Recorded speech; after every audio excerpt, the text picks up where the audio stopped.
Ya, suatu kesepakatan dagang baru telah ditandatangani oleh Amerika Serikat dan Indonesia. Tidak hanya berkaitan dengan tarif atau ekspor-impor, tapi juga menyentuh hal yang lebih sensitif, yaitu transfer data Indonesia ke Amerika Serikat.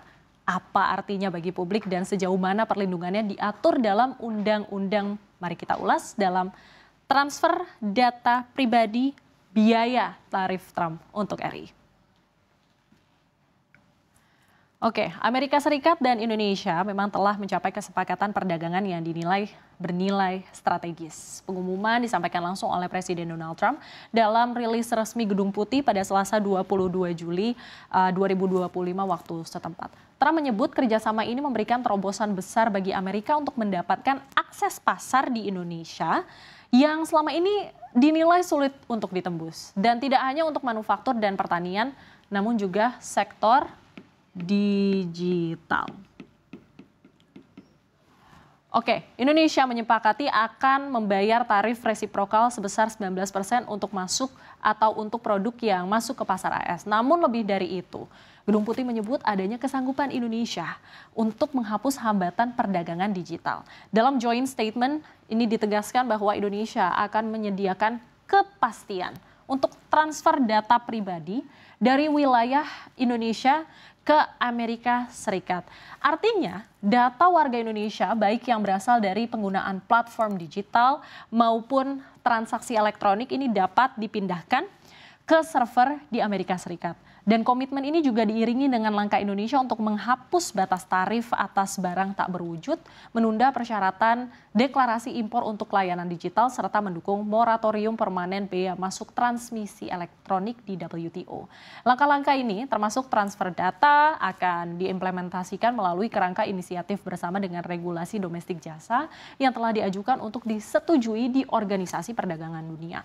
Namun pertanyaan yang kemudian muncul, ini apakah Amerika ini siap untuk melindungi data dari WNI atau dari RI? Karena hingga saat ini Amerika itu belum ada undang-undang federal di AS untuk melindungi seluruh jenis data pribadi secara menyeluruh. Yang ada di Amerika Serikat itu adalah hanya aturan sektoral. Seperti Health Insurance Portability and Accountability Act atau HIPAA, di mana HIPAA ini bertugas untuk melindungi data kesehatan. Dan juga Children's Online Privacy Protection Rule atau COPPA, di mana COPPA ini sendiri ini untuk melindungi data-data anak-anak di Amerika untuk online. Dan terkait hal ini, Ketua Asosiasi Cloud Computing Indonesia, Alex Budianto, menilai bahwa ini bisa menimbulkan fragmentasi hukum dan potensi celah perlindungan. Selanjutnya, kesanggupan Indonesia untuk memindahkan data pribadi ke Amerika Serikat memicu banyak pertanyaan tentunya. Bukan hanya soal keamanan, tapi juga soal kedaulatan data, kedaulatan digital. Pakar keamanan cyber Alphonse Tanujaya ini menilai inti masalahnya bukan terletak pada negara tujuan penyimpanan data, tapi pada caranya diamankan. Ia menegaskan data yang tidak dienkripsi akan tetap beresiko, mau disimpan di komputer pribadi, mau di Amerika ataupun di Cina sekaligus. Namun di luar teknis enkripsi, kebijakan pemindahan data ini diperkirakan akan menimbulkan dampak nyata di lapangan, khususnya untuk pelaku industri data center di Indonesia. Karena jika data pribadi WNI ini resmi boleh pindah ke AS, maka penyedia layanan global seperti Google, seperti Microsoft, dan AWS ini tidak lagi wajib untuk membangun data center di Indonesia atau infrastrukturnya di Indonesia. Dan ini tentunya akan mengguncang bisnis data center lokal yang selama ini itu bertahan berkat kewajiban penyimpanan data di dalam negeri. Alphonse juga menyebut tanpa kebijakan pembebasan ini saja layanan cloud itu, cloud lokal tentunya ya, sudah sulit untuk bersaing dan sekarang tekanannya itu semakin berat.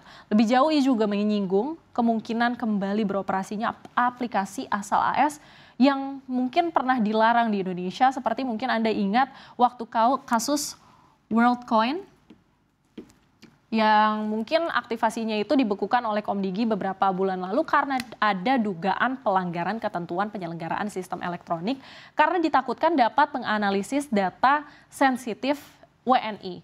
Nah, selanjutnya pertanyaannya ini adalah apakah Indonesia ini siap melepaskan kendali fisik atas data warganya di tengah persaingan teknologi yang semakin ketat? Tidak cukup hanya berdasarkan kepercayaan, transfer data pribadi ke luar negeri ini membutuhkan dasar hukum yang kuat tentunya. Itu sebabnya peneliti Lembaga Studi dan Advokasi Masyarakat atau LSAM, Parasurama Pamungkas ini menyampaikan sejumlah catatan kritis. Menurutnya, pertanyaannya bukan lagi data ini disimpan di mana, tapi apakah negara tujuan punya hukum yang tidak mengancam integritas dan kerahasiaan data pribadi. Ia juga mengatakan bahwa Indonesia harus segera menjalankan seluruh syarat transfer yang diatur dalam Undang-Undang Data Pribadi.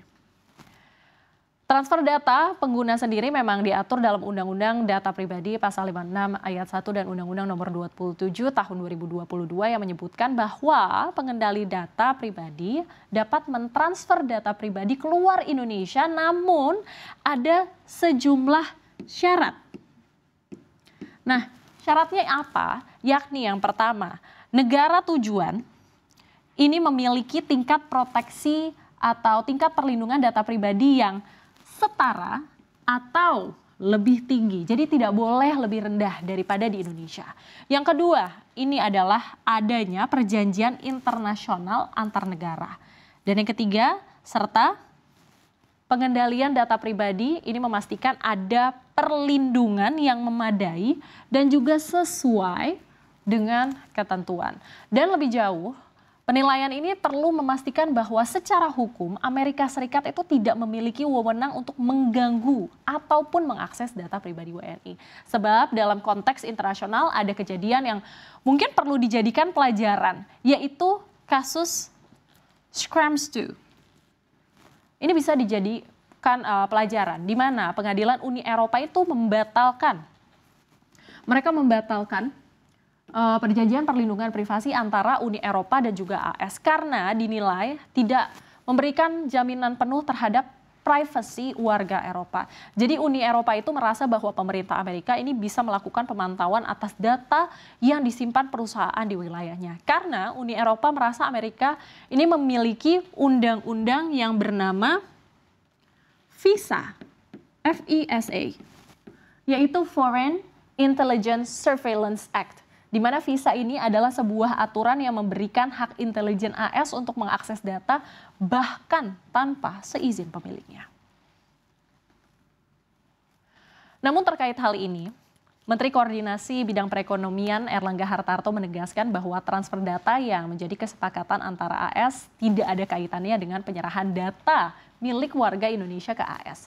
Bahkan ia menyatakan bahwa transfer data pribadi WNI ini sudah lama terjadi ketika mungkin warga negara RI ataupun ketika Anda ini mengisi nama dan alamat email ketika saat membuka akun Google. Ia juga menegaskan bahwa kesepakatan dengan Amerika Serikat ini akan menjadi protokol untuk melindungi data pribadi warga Indonesia ketika menggunakan layanan cross border dan tidak berhenti hanya pada Amerika saja.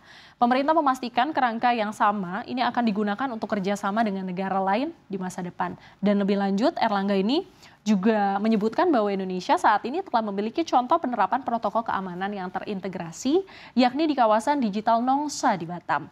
Di mana kawasan ini protokol yang berlaku tidak hanya menyentuh keamanan data secara digital, namun juga pengamanan fisik dan juga fiskal. Contohnya, ada pengawasan ketat agar tak ada pihak yang masuk ke data center tanpa izin atau mengambil server secara ilegal. Bahkan keamanan kabel data pun ini dipastikan berada dalam standar tertentu agar tidak bisa di-tapping ataupun disadap oleh pihak tertentu. Erlangga juga menjelaskan dan juga menegaskan bahwa seluruh proses ini dilakukan dan dengan prinsip kehati-hatian penuh dan sesuai dengan payung hukum dalam Undang-Undang Perlindungan Data Pribadi. Jadi pengawasan tetap berada di tangan otoritas nasional. Pemerintah juga menjamin bahwa data yang ditransfer ini akan dikelola dalam sistem yang secure, reliable, dan sesuai dengan kaidah governance data yang berlaku di Indonesia. Jadi kesanggupan untuk mengizinkan transfer data pribadi ke Amerika Serikat ini telah membuka debat baru sebenarnya tentang kedaulatan digital, hak privasi, dan juga kesiapan infrastruktur keamanan data nasional. Pemerintah menyatakan transfer ini akan dilakukan dengan hati-hati berdasarkan UU PDP dan diawasi oleh otoritas nasional. Semoga nantinya regulasi kita ini mampu memberikan perlindungan nyata untuk data pribadi warga di tengah derasnya arus teknologi global dan interkoneksi digital yang semakin tidak terbendung.